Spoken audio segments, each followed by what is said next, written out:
सुहासरावांनी घड्याळाकडे पाहिलं. सकाळचे 8 वाजले होते. रोज सकाळी 7 वाजेपर्यंत त्यांना चहा नाश्ता मिळायचा, पण आज स्वयंपाकघरातून कसलाच आवाज येत नव्हता. त्यांनी खोलीबाहेर येऊन मुलाच्या आणि सुनेच्या खोलीकडे डोकावून पाहिलं. दरवाजा आतून बंद होता. त्यांना समजलं की दोघं अजून झोपलेले आहेत. ते परत आपल्या खोलीत आले आणि औषधाचा डबा उघडून पाहू लागले. BP आणि शुगरची औषधं संपलं होतं. चला, झाली सुरुवात. कधीतरी होणारच होती. मनात विचार उमटला. ओठांवर एक व्यंगात्मक हसू उमटलं आणि क्षणात नाहीसं झालं. या जगात टिकायचं असेल तर काम करा मित्रा. हात जोडा, सर्वांना सलाम करा, नाहीतर हे जग जगू देणार नाही, खाऊ देणार नाही, पिऊ देणार नाही. असं पुटपुटत त्यांनी भाजीची पिशवी उचलली आणि मार्केटकडे निघाले. भाजी घेऊन परत येताना त्यांना अचानक डोकं जड वाटू लागलं. चक्कर येऊ लागली. जवळच असलेल्या देवळाच्या पायऱ्यावर बसले. तेवढ्यात मंदिरातून शरदराव बाहेर आले. बालपणापासून ते म्हातारपणापर्यंतचा सोबती मित्रांना पायऱ्यावर बसलेलं पाहून ते धावतच आले. काय झालं सुहास? अर्धी लाकडं स्मशानात पोचलीत आणि तुला अजूनही ताजी भाजी हवी आहे. 2-3 दिवसाची एकदम घेऊन जात नाहीस का? सुहासरावांनी थकलेल्या आवाजात उत्तर दिलं. शरद, समोरच्या दुकानातून एक पार्लेजी बिस्किट पुडा घेऊन ये. वाटतंय शुगर लो झाली आहे. शरदराव चकित झाले. म्हणजे तू घरातून उपाशीच बाहेर पडलास? या वयात असं साहस सुचतंय तुला? त्यांनी जबरदस्तीने सुहासरावांना बिस्किट खायला लागलं आणि बरोबर घरी घेऊन गेले. शरदराव एका मोठ्या आलिशान घरात राहत होते. नोकर, माळी आणि ड्रायव्हर सोबतीला, पण तरी एकटेच. ज्या मुलासाठी त्याने प्रेमाने हे घर उभारलं होतं, तो एका परदेशी मुलीच्या प्रेमात पडून कायमचा परदेशात स्थायिक झाला होता. त्यामुळे सुहासरावांना भीती होती. त्यांच्या एकुलत्या एका मुलालाही एखादी आजकालची मुलगी फसवेल आणि कायमचाच दूर नेईल का? घरी फोन करून सांग, आज उशीर होणार आहेस. शरदरावांनी सुहासरावांना सल्ला दिला. कशाला? कोणाला पडलाय माझा विचार? त्यांच्यासाठी तर रान मोकळं झालं. सुहासराव चिडून म्हणाले. आज तुझा मूड खूप खराब दिसतोय. आधी नाश्ता कर, मग गप्पा मारू. शरदरावांनी आग्रह केला. त्यांना माहीत होतं, अभयने प्रेमविवाह केल्यामुळे सुहासराव नाराज होते. सुनबाई काही बोलली का? मुक्ता दिसायला तर खूपच मासूम आहे आणि अभय तर बाबा बाबा करत थकत नाही. शरदरावांनी विचारलं. सुहासराव रागाने म्हणाले. नाटकी आहे दोघी.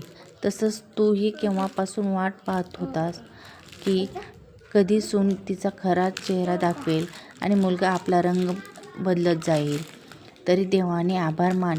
4-5 महिने तरी शांततेत गेले. शरदराव हळू आवाजात म्हणाले. हो मित्रा, जसजसं रिटायरमेंटचे दिवस जवळ येत होते तसतसं मी स्वतःला मानसिकरित्या तयार करत होतो. रिटायरमेंट झाल्यानंतर 3ऱ्या दिवशी घरातलं सगळं काम करण्याची पूर्ण तयारी करून ठेवली होती. त्या दोघांनी आधीच विचारलं होतं, कोणतेही बिल भरायचं असेल किंवा राशन भाजी आणायची असेल तर मला सांगा. तेव्हा अभय म्हणाला होता, बाबा आता सगळं ऑनलाईन मिळतं. लाईट बिलही ऑनलाईन भरता येतं. मुक्ता बघेल सगळं. तुम्ही का उगाच त्रास करून घेताय? पण मी काही मूर्ख नव्हतो. मला चांगलं समजलं होतं. खरं तर त्याला म्हणायचं होतं, बाबा तुम्ही सगळ्या जबाबदाऱ्यापासून बाजूला व्हा. आता माझी बायको आली आहे माझं घर सांभाळायला. त्याचवेळी मध्येच मुक्ता म्हणाली, बाबा जर तुम्ही रोज सकाळी ताज्या भाज्या घेऊन आला तर खूप छान होईल. तेव्हा मी हसत म्हणालो, का नाही, मी आयुष्यभर नोकरी करणारा माणूस आहे. आधी सरकारचा नोकर होतो आणि आता तुमचा नोकर आहे. तूच सांग शरद, मला एवढी पेन्शन मिळते. जर मी ठरवलं तर स्वतःसाठी नोकरही ठेवू शकतो, पण तो नोकर माझा गळा दाबून पळून जाईल. म्हणून आता या दोघांची चाकरी करतोय, हातपाय चालतात तोपर्यंत. सुहासरावांच्या आवाजात कंठ दाटून आला. शरदराव खवळून म्हणाले, अरे मूर्खा, तू त्यांना धडा शिकवत का नाहीस? त्यांची अक्कल ठिकाणावर आण. स्पष्ट सांग, हे माझं घर आहे. तुम्ही दोघं यातून बाहेर पडा. काही दिवस भाड्याच्या घरात राहिले की कळेल काय फरक पडतो ते.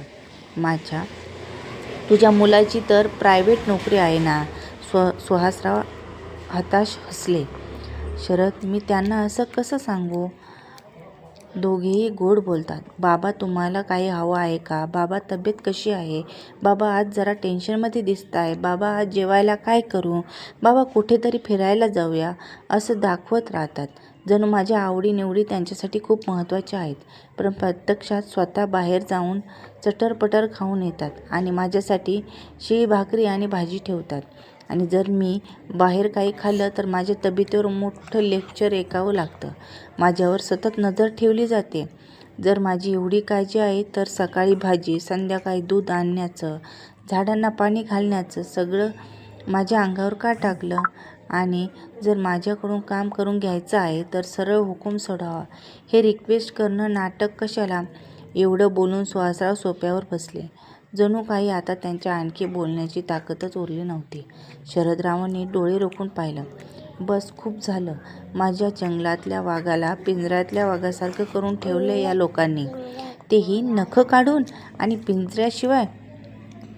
अरे मी तर एक प्रकारे निसंतान आहे. आणि बरं झालं, निदान या घराचा राजा तरी आहे. आता तू सगळं माझ्यावर सोड. तुझ्या मुलाला आणि सुनेला योग्य मार्गावर आणलं नाही तर माझं नाव शरद नाही. ट्विटर हॅशटॅग चालू करायचाच. तुझ्याबरोबर काही वाईट करण्याचे ते दोघं विचारही करू शकणार नाहीत. शरदरावाचं बोलणं ऐकून सुहासरावांना थोडा हुरूप आला. तेवढ्यात डोअरबेल वाजली. CCTV कॅमेऱ्यामध्ये पाहिलं तर दरवाजात मुक्ता उभी होती. दोघेही चकित झाले. शरदराव सुहासरावांना म्हणाले, तू पाठीमागच्या खोलीत दरवाजामागे लपून बस. आज तुझ्या सुनेला चांगलाच क्लास घेतो. असं म्हणून त्यांनी दरवाजा उघडला. नमस्कार काका. बाबांना कुठे पाहिले आहे का? मुक्ताने खूपच विनम्रपणे विचारलं. तेव्हा शरदराव माहीत नसल्यासारखं म्हणाले, नाही, तो अजूनही घरी आला नाही का? रस्त्यातच टपकला की काय? प्लीज असं बोलू नका. देव त्यांना सुखरूप ठेवो. मी निघते. पुन्हा एकदा मार्केटमध्ये शोधते. मुक्ताच्या आवाजात वेदना आणि चेहऱ्यावर तणाव स्पष्ट दिसत होता. तिची अवस्था पाहून शरदरावांनी त्याच्याशी अधिक कठोरता बोलावंसं असं वाटलं नाही. ते नरम स्वरात म्हणाले, मुक्ता बाळा, काळजी करू नकोस. आज मार्केटमध्ये आम्ही नाश्ता केला. काही मित्र भेटले, गप्पा रंगल्या म्हणून उशीर झाला. सुहास घरी पोचतच असेल. मीही आत्ताच आलो आहे. खरंच देवाची कृपा. आज तर खूप टेन्शन आलं होतं. काका, तुमचे खूप आभार. तुम्ही असता त्यामुळे आम्ही बिनधास्त राहतो. मुक्ता लहान मुलीसारखी आनंदी झाली. काय झालं मुक्ता बाळा? सगळं ठीक आहे ना? ये बस, थोडा वेळ शांतपणे बोलूया. हो काका, मला खूप दिवसापासून तुमच्याशी बोलायचं होतं. खरं तर मला असं वाटतंय की रिटायरमेंटनंतर बाबा डिप्रेशनमध्ये गेले आहेत. आम्ही दोघांनी त्यांना कित्येक वेळा विचारलं, त्यांच्याशी बोलण्याचा प्रयत्न केला, पण ते काही सांगतच नाहीत. आम्ही दोघंही आमच्या परीने पूर्ण प्रयत्न करतो. त्यांच्या खोलीतच कोरडा नाश्ता ठेवलेला असतो, जेणेकरून स्वयंपाकाला उशीर झाला किंवा संध्याकाळी भूक लागली तरी त्यांना त्रास होऊ नये. त्यांच्या आवडीची पुस्तकं रॅकमध्ये ठेवली आहेत. लिहायचं मन झालं तर डायरी आणि पेनही ठेवला आहे. लॅपटॉप आणून दिला आहे, कारण मोबाईलची स्क्रीन छोटी असल्याने डोळ्यांना ताण येऊ नये. त्यांचा रुटीन चेकअप केला तेव्हा कळलं की कोलेस्ट्रॉल वाढलं आहे. डॉक्टरांनी त्यांना ताज्या भाज्या, फळं खायला आणि रोज चालण्याचा सल्ला दिला आहे. म्हणूनच आम्ही त्यांना भाजी आणायचे काम दिले आहे. त्यामुळे त्यांना त्यांच्याच आवडीच्या भाज्या घेता येतील. औषधासाठी पिल बॉक्स आणला आहे. त्यात आठवडाभराच्या गोळ्या ठेवल्या आहेत. अलारामही लावलेला आहे. मी कधी विसरले तरी तो वाजतो. तसंही मी सहसा काही विसरत नाही. पण काल उदयची तब्येत खूपच बिघडली होती. रात्रभर तापाने फणफणत होता. मी मिठाच्या पट्ट्या ठेवत होते. त्यामुळे सकाळी 6 वाजता झोप लागली आणि जेव्हा जाग आली तेव्हा घड्याळात 10 वाजले होते. मी दचकून जागी झाले. बाबांना खोलीत गेले तर खोलीमध्ये नव्हते आणि औषधांचा आवाज ठोस मी घेऊ शकले नाही. त्यामुळे मला त्यांची खूप काळजी वाटत होती. फोन केला तर फोन खोलीमध्येच वाजत होता. फोनही खोलीतच पडलेला होता. मग मी तुम्हाला फोन केला पण तुम्ही तो उचलला नाही.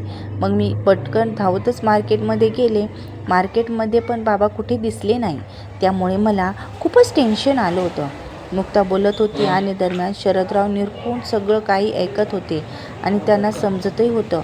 मुक्ता बोलत असताना तिच्या काळजीमध्ये जरासुद्धा दिखावा वाटत नव्हता. सुहासरावांनी एक अशी विचारधारणा बनवली होती जी शरदरावांनी अनेक वेळी पाहिली होती. ती विचारधारणा पूर्णपणे त्यांच्या मनाशी जोडलेली होती. पण आता ते निर्णय घेऊ शकत नव्हते. मुक्तासारख्या मासूम आणि तणावात अडकलेल्या मुलीला समजण्याची जबाबदारी त्यांच्यावर होती, की आपल्या मित्राला समजावं की परिस्थिती असलेल्या त्यातले गोंधळलेले विचार आणि आपल्या मित्राच्या भल्यासाठी त्याची भूमिका, हे सर्व एक मोठं संकट बनून गेलं होतं. सुहास घरी बसून बसून तुम्ही दोघांना हुकूम देऊन त्रास तर देत नाही ना? शरदरावांनी विचारलं. काका, तुम्ही हे काय बोलत आहात? आम्ही तर त्यांचा हुकूम ऐकायला तरचत आहोत आणि याच गोष्टीवरून तुमच्याशी बोलायचं होतं मला. सर्व्हिस इतक्या वर्षापासून बाबाच्या जीवनात अविभाज्य भाग राहिली आहे. आम्हाला ठाऊक आहे की अचानक सर्व काही सोडून देणं त्यांच्यासाठी अत्यंत वेदनादायक आहे. पण आता ते पूर्णपणे भावनाशून्य झाले आहेत. त्यांच्या आवडीचं काही बनवलं तरी त्यांच्याकडून कोणतीही प्रतिक्रिया मिळत नाही. बाबाला जर फास्ट फूड खायचं असेल तर मी त्याला बाहेरच खाण्यास सांगते, कारण बाबांनी जर त्याला खाताना पाहिलं तर तेही हट्ट करतील आणि त्यांच्या तब्येतीत त्रास होईल. मी त्यांच्यासाठी वेगवेगळे पौष्टिक पदार्थ बनवते, नवीन गोष्टी करते आणि त्यांच्याकडून ना कौतुक मिळतं ना टीका. अगदी निर्विकार. काका, तुम्ही त्यांच्याशी बोला. कदाचित तुम्ही त्यांना अधिक चांगल्या प्रकारे समजू शकाल. गरज भासल्यास आपण एखाद्या प्रोफेशनल काउन्सिलरची मदतही घेऊ शकतो. घर आता निर्मूल भासू लागलं आहे.